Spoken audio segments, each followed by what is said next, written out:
terima kasih pemirsa, Anda masih bersama kami pada program acara Pagelaran Wayang Kulit Satelit TV Inyong Epol ya.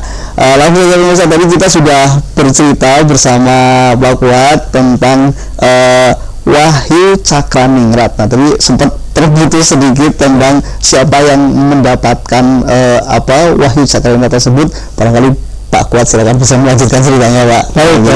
Baik kembali ke tentang Wahyu Cakraningrat ya. Itu yang memperebutkan Wahyu itu kan ada 3 ya, yaitu Lesmana Mandragomara, itu adalah anak Raja Astina, Prabu Duryodana. Kemudian yang kedua adalah Raden Sombo, anak Bathara Kresna. Yang ketiga adalah Abimanyu. Nah, ternyata yang namanya Lesmana Mandragora maupun Sombo itu tidak tahan godaan. Godaannya kan ada wanita, ada orang tua yang kan? Betul. Nah, ternyata yang tahan godaan itu adalah Abimanyu, dan Abimanyu lah yang dapat. Akhirnya mendapat Wahyu Cakraningrat. Sama seperti bapaknya Tempo dulu ceritanya. Ya, itu mendapatkan Wahyu Magotoromo. Ya, yang namanya rezeki kembali lagi tidak akan tertukar. Ya, di dalam agama pun seperti itu kan, bahwa Allah itu memberikan rezeki pada manusia dengan cara yang tidak kita tahu. Betul. Dan tidak pernah tertukar. Nah, mestinya ya, kalau seandainya itu kita menurut aturan yang normal, ya, mestinya kan rezekinya Pinto Dewa itu rezekinya Pancolo, turun lagi ke rezekinya Pancolo, seperti itu. Tapi tidak demikian. Ternyata Tuhan itu menggeser ya, Allah menggeser rezekinya melalui apa?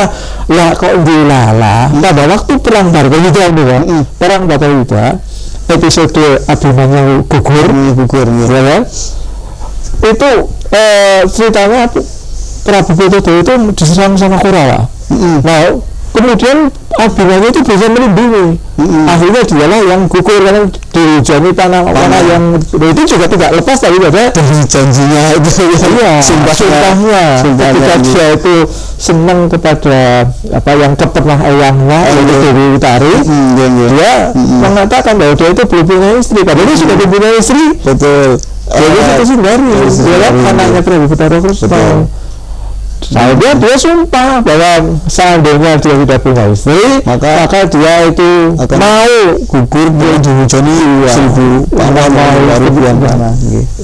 Nah, maka terjadilah bahwa yang namanya hampir seluruh tubuh Abimanyu itu ketutup tanah, saking banyak dari ribuan tanah yang ke seluruh tubuhnya ini. Nah, dengan keadaan seperti itu, karena Pinto Dewa itu yang dilindungi, Pinto Dewa merasa bersalah, sehingga sampai terucap bahwa seandainya nanti Pendewa menang, ya, perang Bharatayuddha berakhir, maka yang berhak mendapatkan kedudukan sebagai raja di kerajaan Astina, jadi itu nanti adalah keturunan Abimanyu.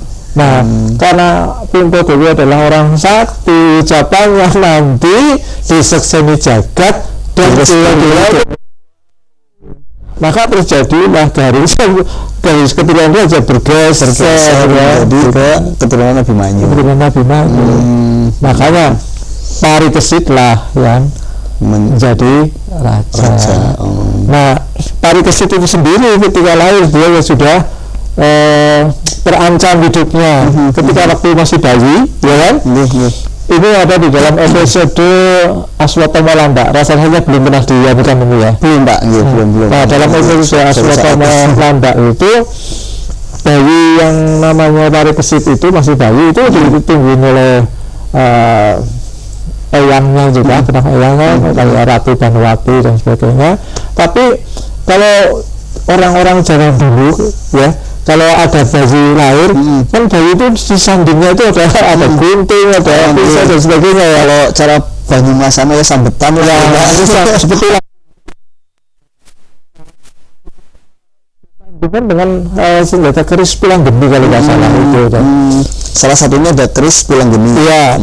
Nah, Aswatama itu kan berusaha mencari keturunannya Pendawa yang masih hidup supaya nanti dia itu bisa menguasai kerajaan Astina kan gitu kan. Maka dia berusaha sekali, dan karena tidak berani menampakkan wajah, takut kesampingnya sama orang-orang mendawa, dia itu dengan cara yang culas membuat terowongan di bawah aspek yang landak, jadi seperti landak itu membuat terowongan di bawah tanah yang jedulnya itu di kamar bayi itu. Nah begitu jedul yang nunggu dibunuh semua, juga Bhanuwati juga terbunuh situ. Nah ketika mau membunuh si bayi Parikesit ya dengan mengagar-agari dengan senjata itu ya, yang namanya bayi begini kan dikira sedang sedang belani kira kegirangan nah kakinya gejol kena pusaka mancal itu tulang geni dan itu mencolot jatuh ke dadanya Aswatama dan Aswatama gugur pada saat itu. Makanya itu juga diyakini sampai sekarang kalau ada bayi lahir itu dijepan gunting dan sebagainya itu mungkin dari situ mungkin kadang-kadang kita terbawa oleh cerita-cerita yang semacam itu ya kan. Nah kemudian di dalam pendidikannya dari awal sampai itu juga didampingi terus oleh uaknya. Yang uak lah yang uak berarti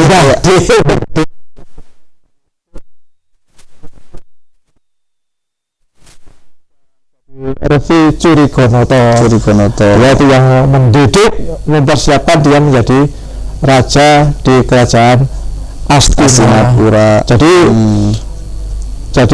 intinya bahwa yang namanya Parikesit itu bukan tanpa pendidikan, bukan tanpa garis keturunan, bukan tanpa sebuah tetap ada garis kepemimpinan. Oleh karena itu, karena ada pergeseran macam itu, ya, maka ketika Laku Jumeneng jadi raja pun, maka cucu Puntadewa itu protes dan dia itu ya setengahnya karena dipanas-panasi oleh garis keturunan sebelumnya, oleh Antisuro, maka dia tuh berusaha kerajaan itu.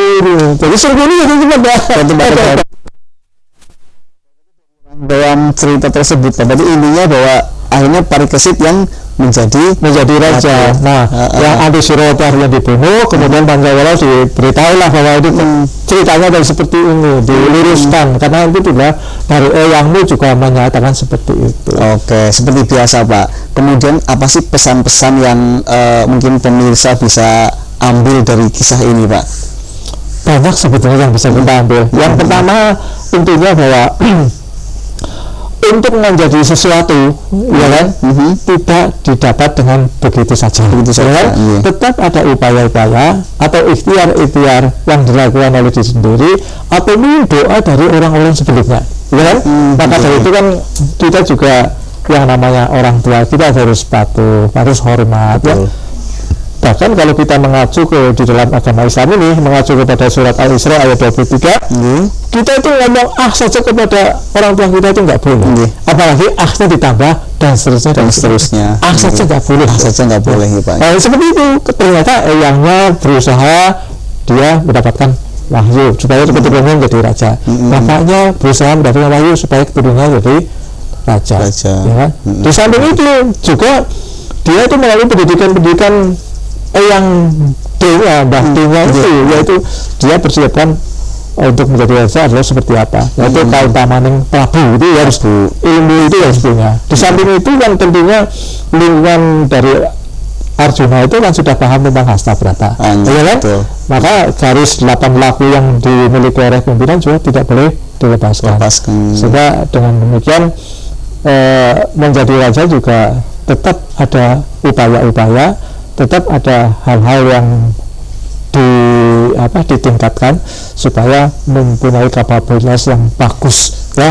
Karena tidak jadi ratu adalah bukan hanya menjadi seorang pimpinan di lingkup kecil, tapi lingkup besar, ya kan, seperti negara dan sebagainya. Oleh karena itu, ya bagaimanapun juga ikhtiar itu adalah wajib, doa adalah wajib. Dan sebagus-bagusnya doa adalah ikhtiar yang maksimal. Wah, luar biasa. Jadi endingnya ini luar biasa. Jadi sebaik-baik doa adalah ikhtiar yang maksimal.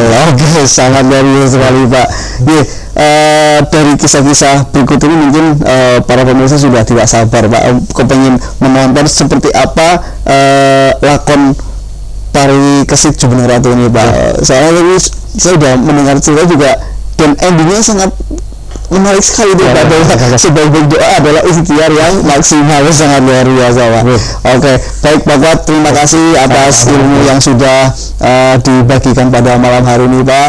Kita tunggu kedatangannya di episode minggu depan Pak. Kita akan menghadirkan cerita yang tidak kalah menarik dengan episode kali ini Pak. Oke, baik pemirsa di rumah, kita sudah mendengar cerita, kemudian kita mendapatkan pesan-pesan yang bisa diambil hikmahnya dari judul atau lakon Pari Kesit Jumeneng Ratu. Untuk itu mari kita bersama-sama saksikan pagelaran wayang kulit Satelit TV dengan lakon Pari Kesit Jumeneng Ratu.